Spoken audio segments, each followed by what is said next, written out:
Hello friends, आज हम बात करने जा रहे हैं एक ऐसी हॉरर थ्रिलर फिल्म की जो आपकी रगों में खौफ की लहर दौड़ा देगी। फिल्म का नाम है ग्राफ्टेड। एक कहानी जो खूबसूरती की दीवानगी, साइंस की खतरनाक हुदूद और एक लड़की की इंतकामी जुनूनियत को मिलाकर बनाई गई है। ये फिल्म हमें बताती है कि जब इंसान अपने चेहरे की हकीकत से भागने की कोशिश करता है तो वो किस तरह एक खौफनाक मॉन्स्टर में बदल जाता है। तो चलें, बगैर वक्त जाया किए ग्राफ्टेड की पूरी कहानी को समेटते हैं शुरू से आखिर तक, हर मोड़ पर। तो फिल्म शुरू होती है और हमें एक साइंसदान के साथ उसकी बेटी वी को दिखाया जाता है। दोनों के चेहरों पर एक अजीब सा निशान था जो उनकी खूबसूरती को कम कर रहा था। उस साइंसदान ने अपने ही घर में एक लैब बना रखी थी और काफी अरसे से वो किसी चीज पर तजर्बे किए जा रहा था। उसी वक्त वी कागज पर एक फूल की तस्वीर ड्रॉ कर रही थी जिसे क्रोप फ्लावर भी कहा जाता है। उसकी डैड उसे इस फ्लावर के बारे में बताने लग जाते हैं कि इसकी हीलिंग पावर बहुत ही ज्यादा मात्रा में है और ये कई सालों के बाद जंगलों के बीचों बीच उगा हुआ पाया जाता है। साइंसदान बताने लग जाता है कि उन्होंने कई बार इस फूल को अपने तजर्बे में इस्तेमाल किया हुआ था। खैर, काफी दिनों के बाद वो साइंसदान एक ऐसा सीरम बना लेता है जिसे वो अपने मुंह के निशान को छुपा सकता था। दरअसल उसने एक ऐसा सीरम तैयार कर चुका था कि दो चीजों के टिश्यूज को आपस में जोड़ सकता था। यही सब देखते हुए वो एक स्किन का टुकड़ा काटता है और उसमें अपने बनाए गए केमिकल को मिलाकर अपने चेहरे पर चिपका लेता है। चेहरे पर लगते ही स्किन का वो टुकड़ा खुद ब खुद बढ़ने लग जाता है, उसके टिश्यूज जेनरेट होने लगते हैं और अब वो स्किन बिल्कुल आहिस्ता आहिस्ता करके उसके मुंह को भी ढांकने लग जाती है। ये देखने के बाद तो वो काफी घबरा जाता है। उसकी ख्वाहिश भी ऐसी नहीं थी जो अभी उसके साथ हो रहा है। वो तो सिर्फ अपने मुंह के निशान को खत्म करना चाहता था, लेकिन स्किन के उस टुकड़े ने उसके पूरे मुंह को ही कवर कर लिया था। ये देखने के बाद तो साइंसदान ने डरकर अपने होंठों वाली जगह पर कट लगा लिया, लेकिन उसके काटने के बावजूद भी वो दोबारा से जुड़ता जा रहा था। उसकी स्किन, उसकी आंख, नाक सब जगह फैलती जा रही थी। बार बार वो अपने होंठ, नाक, कान सब जगह पर कट मारता रहा। यही सब उसे करते हुए देखकर वी घबरा जाती है और आखिरकार डरकर वी ने ही अपने डैड को चाकू से स्टैब करके मार दिया। इस हादसे से वे बिल्कुल पूरी तरह से टूट चुकी थी। उसने अपने ही डैड की जान ले ली थी और अब उसके पास कोई भी नहीं बचा हुआ था। वक्त गुजरने के साथ साथ वे पढ़ती चली गई। वो पढ़ाई में अपने डैड की तरह बहुत ही अच्छी थी और वजह भी ये रही कि उसे यूएस की एक बड़ी यूनिवर्सिटी में स्कॉलरशिप मिल गई और वो अपने घर जहाँ पर रहती थी उस जगह को छोड़कर यूएस चली गई। पता चलता है कि यूएस में वे अपनी आंटी के पास रहने वाली थी जिसकी एंजी नाम की एक बेटी भी थी और एंजी वे के यहाँ आने से खुश इसलिए नहीं थी क्योंकि उसे अपना रूम शेयर करना पड़ रहा था। खैर, वे अब रूम में चली जाती है और एक छोटा टेम्पल बना लेती है जिसमें अपने डैड के पिक्चर रखकर उनकी पूजा करने लगती है। दरअसल वो अपने ही डैड को अपना गॉड मानती थी। कुछ वक्त जब गुजरा तो हम उसके डैड के कुछ नोट्स के साथ कुछ चीजें देख पाते हैं और यहाँ पे हमें ये पता चलता है कि वे अभी तक इसी तजुर्बे को किए जा रही है जिसकी वजह से उसके डैड मारे गए थे। अगले दिन वे यूनिवर्सिटी का पहला दिन था। वहाँ जाते हुए उसे रास्ते में एक आदमी मिलता है जो होमलेस था और यही फुटपाथ पर बैठा रहता था। उसका चेहरा देखने के लायक तो बिल्कुल भी नहीं था क्योंकि उसका चेहरा बहुत ही ज्यादा बिगड़ा हुआ था। वे उसे कुछ वक्त तक बस देखती रह गई। पूछने पर कि यूनिवर्सिटी का रास्ता किधर से जाता है तो ये आदमी वे की मदद भी किया, जिसके बाद वे वहां से चली गई। क्लास में आने के बाद बहुत ही खुशी के साथ क्लास टीचर वे का इंट्रोडक्शन करवाते हैं क्योंकि वे ने एंट्री टेस्ट में 100% स्कोर किया हुआ था और ये सालों में पहली बार था जो ऐसा हुआ था। क्लास खत्म होने के बाद वे अपनी साइंस लैब आती है और यहाँ से कुछ चीजें लेने की कोशिश करती है। इसकी ऐसे करते हुए उसे उसका प्रोफेसर देख लेते हैं और इससे पूछने लग जाते हैं, तुम यहाँ पर क्या कर रही हो? वे बताती है कि मुझे कुछ तजुर्बे करने हैं जिसके लिए मैं यहाँ से कुछ चीजें लेने के लिए आई हूँ। प्रोफेसर इसे कहते हैं, इस तरह से यहाँ से कुछ भी चीजें लेकर जाना अलाउ नहीं है, लेकिन हाँ, अगर तुम मेरी लैब असिस्टेंट बनती हो तो तुम यहाँ की चीजें इस्तेमाल कर पाओगी। वे प्रोफेसर को बताती है कि मेरे फादर भी साइंटिस्ट थे और मुझे उन्हीं की रिसर्च को आगे की तरफ लेकर जाना है। उसके हाथ में रिसर्च वाली डायरी भी थी जिसे प्रोफेसर देखने लग जाते थे और उसे देखकर वो बहुत ज्यादा हैरान हो गए।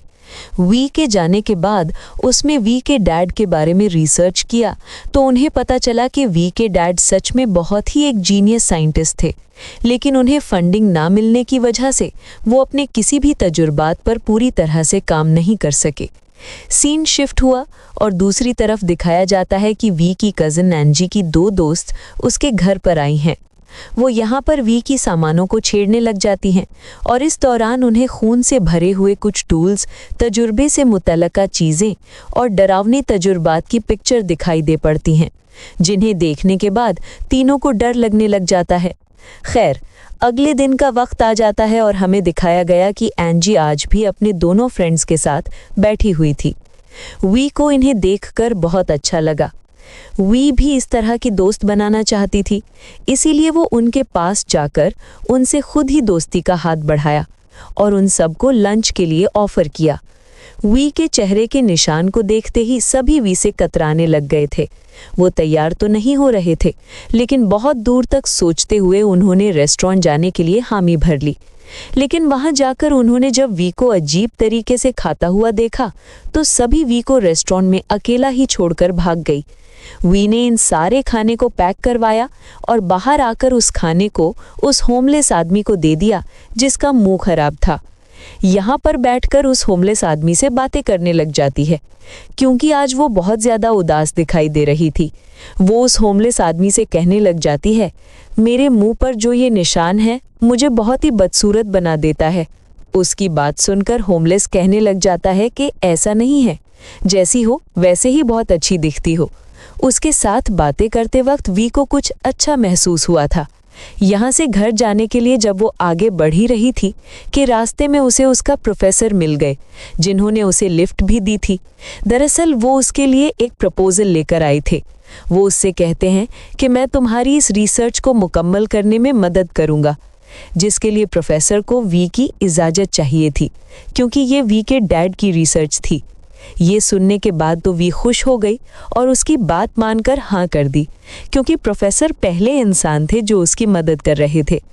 अगले ही दिन से वो लोग इस तजुर्बे पर काम भी करना शुरू कर देते हैं। काफ़ी दिन तक उनका तजुर्बा चलता रहा, लेकिन आज भी कुछ हाथ नहीं लगा, यानी उनका तजुर्बा काम नहीं कर रहा था। उनकी सारी मेहनत बेकार जाती हुई दिखाई दे रही थी। उन्हें उनकी मर्जी के नताइज नहीं मिल पा रहे थे और इस चीज़ से प्रोफेसर फ्रस्ट्रेट होकर इस तजुर्बे को बंद करने का फैसला किया। आज के दिन जब वी उदास हुई दिखाई दे रही थी तो उसी वक्त लैब में एंजी की दोस्त एलेक्स आ गई। दरअसल वो भी लैब असिस्टेंट अप्लाई करने के लिए ही आई थी और प्रोफेसर ने उसकी भी रिक्वेस्ट को एक्सेप्ट कर लिया। घर जाते हुए वो वी के साथ ही जाती है और रास्ते में वो पिछले दिनों के लिए वी से माफ़ी भी मांगकर उससे दोस्ती भी कर लेती है। उस वक्त एलेक्स के पास एक पोस्टर था जिसमें उसी फ्लावर की पिक्चर थी जिस फूल को उसके डैड अपने तजर्बों में इस्तेमाल किया करते थे। ये देखने के बाद तो वी के दिमाग में बहुत से खिचड़ी पकने लग गए। उसे पता चला कि उस फूल को पास के ही एक एग्जीबिशन में लगाया गया है। ये पढ़कर उसे अपने डैड की बात याद आई कि उनके तजर्बे के लिए इस फ्लावर का आना बहुत ही ज़रूरी था। इसलिए उसने फैसला कर लिया वो उस फूल को किसी भी कीमत पर हासिल करके ही रहेगी। रात होने पर वो चुपके से उस करीबी फार्म हाउस पर जाती है और एग्जीबिशन से उस फ्लावर को चुराने ले आती है। सीधा फ्लावर को लेकर साइंस लैब में आ गए और वहां आकर अपना तजर्बा करना शुरू कर देती है। उस साइंस लैब में प्रोफेसर और एलेक्स पहले से ही छिपकर बैठे हुए थे, जिन्हें वी ने अपने तजर्बों में इतना गुम हो गई थी कि उसने नोटिस ही नहीं किया। उसने उस फ्लावर में से कुछ एक्सट्रैक्ट निकाला और उसने उसे अपने तजर्बे के अंदर ऐड कर दिया, जिसके बाद उसने अपने पैर की स्किन को काटा और उसके 2 टुकड़े करके उस पर वो सेरम अप्लाई किया। हैरानी की बात तो ये थी कि उस सेरम ने आपस में उन स्किन के दोनों टुकड़ों को जोड़ भी दिया। अब जहां से उसने अपनी स्किन को उतारी थी वो वहां पर यही सेरम को लगाती है और अपना स्किन का ही टुकड़ा लगा देती है। देखते ही देखते स्किन दोबारा से जेनरेट हो जाती है, यानी वहां पर दोबारा से स्किन बनने लग जाती है। प्रोफेसर खिड़की से हैरान होकर ये सब कुछ देखते रह जाते हैं। फौरन ही एलेक्स को यहाँ से भेज देते हैं और फिर वी के पास आकर उससे पूछने लग जाते हैं, आखिर तुम क्या किया जा रही हो? अब यहाँ पर वी प्रोफेसर को एक्सप्लेन करते हुए बताती है कि किस तरह उस फूल के सेरम ने उनके तजर्बे को कामयाब कर दिया था। अब उनका तजर्बा काम कर रहा था। वो जब अपने पैर की स्किन को प्रोफेसर को दिखा रही थी उस वक्त पर एलेक्स कुछ गलत समझकर उन दोनों से जेलस होने लग गए और उसने वी की अजीबोगरीब पिक्चर्स भी ले ली, जिसके बाद उसने वी को डांटा और वी यहाँ से चली गई। वी एलेक्स की यहाँ पर इस तरह से आने पर घबरा सी गई। घबराहट में वो अपनी नोटबुक भी यहीं लैब में छोड़ गई थी, जिसे देखकर प्रोफेसर बहुत ज़्यादा खुश हो गए। एलेक्स ने अब तक वी की फोटो वी की कज़न एंजी को भी सेंड कर दी थी, जबकि यहाँ पर प्रोफेसर वी के डैड की डायरी को अंग्रेजी में ट्रांसलेट करने की कोशिश में लग गए थे। एंजी इन तस्वीरों को देखकर बहुत ही ज़्यादा गुस्से में आ गई थी और गुस्से में उसने वी के कमरे से उसकी बहुत सी चीज़ों को तोड़ फोड़ दिया। जब वी अपने कमरे में आई तो अपने कमरे की हालत को देखा तो उसे बहुत दुख हुआ और तभी अचानक से पीछे से एंजी में आकर वी के ऊपर हमला भी कर दिया। वी अपने आप को बचाने की कोशिश कर रही थी, लेकिन एंजी ने पूरा जोर वी को मारने पर लगाया हुआ था। ऐसे में वी अपने पास पड़ा हुआ पेन को उठाकर एंजी को मारकर उसे दूर करने की कोशिश करती है, तो वो पेन एंजी के गले में स्टैब हो जाती है, उसके गले में आर पार हो जाता है और वहीं पर एंजी की मौत हो जाती है। हालांकि वी का उसे मारने का कोई इरादा नहीं था, लेकिन फिर भी एंजी मर गई। घबराहट में वो एंजी की बॉडी को उठाकर वॉशरूम में छुपाने के लिए लेकर जाती है। अब आखिर वो उस बॉडी का क्या करती? उसके दिमाग में अब अजीबोगरीब तरह के ख्याल आने लग गए थे। उसने वहीं पर एंजी की स्किन काटना शुरू कर दी। एंजी के मुंह के पूरे स्किन को उतारने के बाद वो अपना बनाया हुआ सेरम अपने मुंह पर इंजेक्ट करती है और वो पूरी की पूरी स्किन अपने मुंह पर लगा लेती है। वी के फेस के टिश्यूज और एंजी की स्किन के टिश्यूज आपस में मिल जाते हैं। वी बिल्कुल पूरी तरह से एंजी जैसी दिखने लग जाती है। अभी तक एंजी की माँ कहीं पर गई हुई थी। जैसे ही वो अपने घर लौटी तो वो वी को ही अपनी बेटी एंजी समझकर गले से लगा लिया और प्यार करने लग गई। वी को ये रास्ता अच्छा लगा, उसने अपने आप को वी में बदला ही नहीं। सुबह होने पर उसने एंजी के कपड़े पहने और एंजी का हुलिया बनाते हुए वो एंजी की लाइफ एंजॉय करने लग गई। जब वो यूनिवर्सिटी गई तो सबसे पहले उसे एंजी का बॉयफ्रेंड मिला। यहाँ पर पहली बार था कि कोई लड़का उसके इतना करीब आया हुआ था। वी को बहुत ही अच्छा एहसास हुआ। वो अब एंजी के फेस के साथ एंजी की लाइफ एंजॉय करने लग गई थी और उसे एहसास होता है कि वी की बॉडी में उसकी लाइफ बहुत ही ज़्यादा बोरिंग थी। एंजी के अच्छे दोस्त भी थे, उसका बॉयफ्रेंड था, उसकी प्यार करने वाली माँ थी, यहाँ तक कि एंजी के बॉयफ्रेंड के साथ डेट पर भी चली जाती है, जहाँ पर जब ये दोनों एक दूसरे के करीब आ रहे थे तो तभी अचानक से वी के फेस से एंजी की स्किन उतरने लग गई। ये देखकर उस लड़के की तो होश ही गायब हो गए। घबरा गया क्योंकि बहुत ही ज्यादा क्रीपी दिख रहा था, इसीलिए लड़का उससे डरकर पीछे भागने लग गया। पीछे होते हुए उसने एहसास ही नहीं किया कि पीछे स्लोप थी, जिससे वो नीचे गिरकर खुद ही मर गया। ये सब देखकर डरते हुए वी घर आ जाती है और अपने डैड की नोटबुक ढूंढने लग जाती है, क्योंकि उन नोटबुक्स में उस स्किन को हमेशा के लिए परमानेंट लगाने का राज हो सकता था। लेकिन उसे अपने डैड की नोटबुक नहीं मिलते, क्योंकि वो तो प्रोफेसर के पास थी। लेकिन इस वक्त थोड़ा सा सेरम था, जिसे वो निकालकर दोबारा से अपने स्किन में इंजेक्ट करके एंजी का फेस दोबारा से हासिल कर लेती है। दूसरी तरफ प्रोफेसर को दिखाया जाता है, जो अब उस फ्लावर की तलाश में निकले हुए थे, जो फ्लावर उस तजर्बे को कामयाब बना सकता था। फूल को ढूंढते हुए उस वक्त प्रोफेसर को उनके ट्रांसलेटर की कॉल आती है, जो असल में उस नोटबुक को ट्रांसलेट कर रहा था। वो बताने लग जाता है कि ये तजर्बा बहुत ही ज्यादा मात्रा में खतरनाक साबित हो सकता है। ये इस तजर्बे को करना रिस्क में भी लेकर आ सकता है।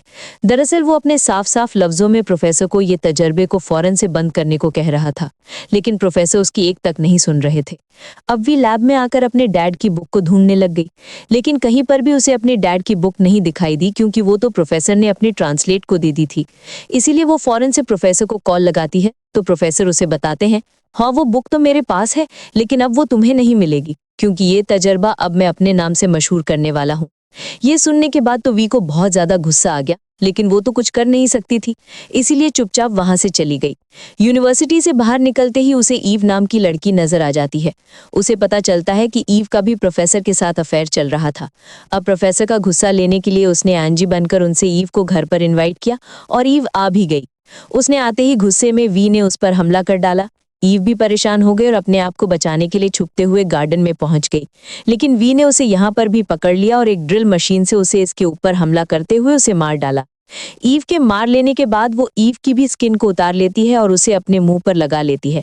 अब एंजी से बदलकर बिल्कुल ईव की तरह दिखने लग गई थी। उसने अपने बालों को भी ईव जैसा कर लिया और कपड़े भी ईव की तरह पहनकर बिल्कुल ईव जैसी बनने लग गई। उसकी फोन को देखते हुए उसने ईव का स्टाइल भी कॉपी कर ली, ताकि कोई भी उसे पहचान न पाए। इन्हीं सब के दौरान हम देख पाते हैं कि उसके नेबर का डॉग ये सब देखकर बहुत ज्यादा भौंके जा रहा था, इसीलिए नेबर ने पुलिस को कॉल कर दी। लेकिन पुलिस वाले जब घर आए तो उन्होंने ईव को टॉवल में देखा और उसे कुछ भी कहे बगैर चले गए। अगली सुबह जब वो ईव के फेस के साथ जब यूनिवर्सिटी में जाती है, उसे यहाँ पर बहुत अच्छा लगने लग जाता है, क्योंकि ईव यहाँ की एक बहुत ही पॉपुलर स्टूडेंट थी। उसे देखकर सब खुश हो जाते हैं। अब ईव की ही शक्ल में वो प्रोफेसर के घर जाती है। वो जानती थी कि यहाँ से उसे अपने डैड की नोटबुक मिल जाएगी। प्रोफेसर ने भी ये नहीं जानते थे कि वो ईव के शक्ल में वी ही है। उसे अपने घर में जाने के लिए एंट्री दे देते हैं। वी पूरे घर में अपने डैड की नोटबुक को ढूंढने लग जाती है, लेकिन कहीं भी बुक उसे नहीं मिल रही थी। गुस्से में वो वापस आ गई। रात होने पर उसने जो दोनों मर्डर कर रखे थे, सबसे पहले उनकी लाशों को ठिकाने लगाती है। एंजी और ईव की बॉडी को उसने पुल में डाल दिया और फिर एंजी और ईव की मोबाइल को चेक करने लग गई थी, जहां पर इसे अपने और प्रोफेसर की वो पिक्चर मिल गई, जिसके जरिए एलेक्स इसे बदनाम करना चाहती थी। इसने यही पिक्चर अब प्रोफेसर के खिलाफ इस्तेमाल की और वो पिक्चर अथॉरिटीज को ईमेल कर दी। जब अथॉरिटीज को पता चला कि प्रोफेसर अपने फायदे के लिए लड़कियों का इस्तेमाल कर रहे हैं तो उन्होंने फौरन ही प्रोफेसर को पुलिस में अरेस्ट करवा दिया। लेकिन प्रोफेसर के अथॉरिटीज भी काफी ज्यादा थी। अगले ही दिन वो बेल होकर छूट गया और घर आकर वहीं तजुर्बात को दोबारा से स्टार्ट कर दिया, जो असल में वी के डैड का था। स्टेप्स को फॉलो करने के बाद आखिरकार उसने भी सीरम को तैयार कर लिया और 2 स्किन के टिश्यूज को जोड़ने की कोशिश की। हैरान के साथ उस केमिकल की वजह से 2 स्किन के टिश्यूज जुड़ गए, यानी उसका तजुर्बात भी कामयाब हो गया। इस कामयाबी के बाद तो प्रोफेसर को खुशी का कोई ठिकाना ही नहीं था। इसी दौरान यहाँ पर हम देख पाते हैं कि वी यानी ईव यहाँ आ जाती है। असल में ईव के शक्ल में वी यहाँ आ जाती है, जिससे प्रोफेसर बहुत ज्यादा एक्साइटेड हो जाते हैं और उसे अपने लिविंग रूम में बिठाकर अपने लिए कुछ खाने पीने को लेने को चले जाते हैं। अब वी को तो यहाँ पर अपने डैड नोटबुक चाहिए थी। उसके जाते ही अपनी नोटबुक को ढूंढने लग जाती है कि तभी उसे कैबिन में वो सीरम मिल गया जो अभी अभी प्रोफेसर ने बनाया हुआ था। सीरम को लेते ही वो बगैर देरी किए यहाँ से भाग गई। उसके यहाँ से भागने पर प्रोफेसर को थोड़ा यहाँ पर शक हुआ और उसने जब अपना कैबिन खोलकर देखा तो वहाँ पर उसका बनाया हुआ सीरम नहीं था। रात में वी अब अपने असली चेहरे के साथ अपने घर पर थी। तभी एलिस उसके पास आती है और उसे बताती है कि उनके दोनों दोस्त अजीब तरीके से गायब हो गए हैं। इस चीज को लेकर वो काफी दुखी थी। वी ने उसको गले से लगाकर उसे सहारा दिया। एलिस को अब पानी पीना था, इसीलिए उसने जब फ्रिज को खोला तो उसने देखा कि उसके दोनों दोस्तों के जिस्म के कटे हुए हिस्से फ्रीज किए गए थे। ये देखने के बाद तो उसके होश ही गायब हो गए और चीखने लग गई। इससे पहले कि कोई उसकी चीखों को सुन लेता या वो बाहर जाकर किसी को बता देती, फौरन से वी क्लिंग ट्रैप से उसके मुंह को ढांप कर उसके दम को घोटते हुए उसका भी मर्डर कर डालती है। अभी वो उसके बॉडी को छुपाया ही नहीं था कि तभी उसके घर के डोरबेल बज जाती है। बाहर प्रोफेसर आए हुए थे, जो लॉक को खुला हुआ देखकर फिर घर के अंदर आ गए। घर के अंदर वी बहुत ही अजीब अंदाज के साथ बैठी हुई थी। प्रोफेसर को देखते ही अजीब तरह से हंसने लग गई। ये देखकर प्रोफेसर को भी बहुत अजीब लग रहा था। लेकिन यहाँ पर वो जब प्रोफेसर को उनके तजर्बे पर कामयाब होने पर मुबारकबाद देती है तो प्रोफेसर भी खुश हो जाते हैं। लेकिन फिर वी गुस्से में कहती है, ये तुम्हारा नहीं मेरे डैड का तजुर्बा था। प्रोफेसर अब वी की बातों को इग्नोर करते हुए फ्रिज की तरफ बढ़ते हैं अपने सीरम को लेने के लिए। जैसे ही फ्रिज को खोलते हैं तो वहां पर मरी हुई लाशों को देखकर उनका भी दम निकल जाता है। अब इस आदमी को कंट्रोल कर पाना काफी मुश्किल सा हो गया था। लेकिन वी ने यहाँ पर भी चालाकी दिखाई और वो एक बेहोश करने वाला इंजेक्शन प्रोफेसर के गले में स्टैब करते हुए उसे बेहोश कर दिया। कुछ देर के बाद जब प्रोफेसर को होश आया तो उन्होंने देखा कि वी ने उसकी पूरी बॉडी की स्किन को उतार दी थी। ये देखकर वो जोर जोर से चिल्लाने लग गए। अब वी उस सीरम को भरकर प्रोफेसर को लगा रही थी और उसके बाद एक स्किन का टुकड़ा प्रोफेसर के जिस्म में लगा देती है। ये स्किन खुद ब खुद बढ़ने लग जाती है, जैसे वो फिल्म के स्टार्टिंग सीन में वी के डैड साइंटिस्ट के मुंह पर बढ़ने लग गई थी। वी उस वक्त प्रोफेसर के मुंह में एक स्ट्रॉ रख दिया था। स्ट्रॉ के अलावा वो स्किन उसके बॉडी के हर जगह पर फैलने लग गई थी। स्किन की वजह से प्रोफेसर का दम घुटने लग गया और कुछ ही देर में वो मारे गए। मरने से पहले उसने जो चीखें मारी थी उस आवाज को उसके नेबर ने सुन ली थी। इसीलिए नेबर ने दोबारा से पुलिस को इन्फॉर्म कर दिया। पुलिस को आते हुए देखते ही वी घबरा गई और घर से निकलकर भाग गई, क्योंकि वो जानती थी कि उसे अब पकड़ी जाएगी। पुलिस भी उस भागते हुए देख लिया था और उसे पकड़ने के लिए उसके पीछे भागते हुए वो होमलेस आदमी के पास पहुंच जाती है और उसे मदद मांगती है। वो होमलेस पहले से ही वी को अच्छा समझता था, क्योंकि वी ने हमेशा से उसके साथ अच्छा रवैया रखा हुआ था। वो होमलेस वी के कहने पर उसे अपनी चादर में छुपा लेता है और पुलिस उसे ढूंढ नहीं पाती। वी को यहाँ पर अचानक से बैठने पर उसके पास जो सिरम था वो अचानक से टूट गया था। इस सिरम के टूटने की वजह से उस होमलेस आदमी और वी के टिश्यूज एक साथ मर्ज होने लग जाते हैं। उनकी बॉडी भी एक दूसरे के साथ फ्यूज होने लग जाती है और वो दोनों मिलकर एक अजीब से मॉन्स्टर में बदल जाते हैं। वी अब कुछ भी नहीं कर सकती थी। वो मॉन्स्टर बनी वहीं पर बैठी हुई थी। तभी उसे अपनी आंटी दिख गई, जो अपनी बेटी एंजी को ढूंढते हुए वहां तक आई थी। वो अपनी आंटी को एंजी के बारे में नहीं बता पाई। मतलब यहाँ पर यह कंफर्म हो गया था कि ये सिरम नाम का जो भी दवाई बनाई गई थी वो कितना शराफत बन चुका था कि जो भी उसके पल्ले पड़ता जा रहा था उसका विनाश होता गया। और इसी के साथ ये कहानी यहीं पर ख़त्म हो जाती है। ऐसे ही और भी मूवी एक्सप्लेनेशन वीडियोस देखने और समझने के लिए नीचे कमेंट में नेक्स्ट लिखना ना भूले। Thanks for watching. तो फ्रेंड्स, यही थी ग्राफ्टेड की मुकम्मल कहानी। एक ऐसी फिल्म जो खूबसूरती, साइंस और जुनून की तारीख दुनिया को इकट्ठा करके हमें ये सबक देती है कि जो चीज़ हमें खूबसूरत बनाने का वादा करती है वही हमारा सबसे बड़ा खौफ बन सकती है। विक्की ये सफ़र एक आम लड़की से एक मॉन्स्टर तक कैसे पहुंची, उम्मीद है आपको समझ आ गया होगा।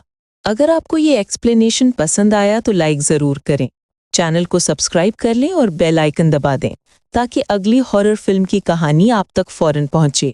कमेंट में ज़रूर बताएं कि आपको फिल्म का कौन सा सीन सबसे ज़्यादा खौफनाक लगा। और हाँ, अगली फिल्म के लिए कमेंट में नेक्स्ट लिखना ना भूलें। Thanks for watching. अल्लाह हाफिज़।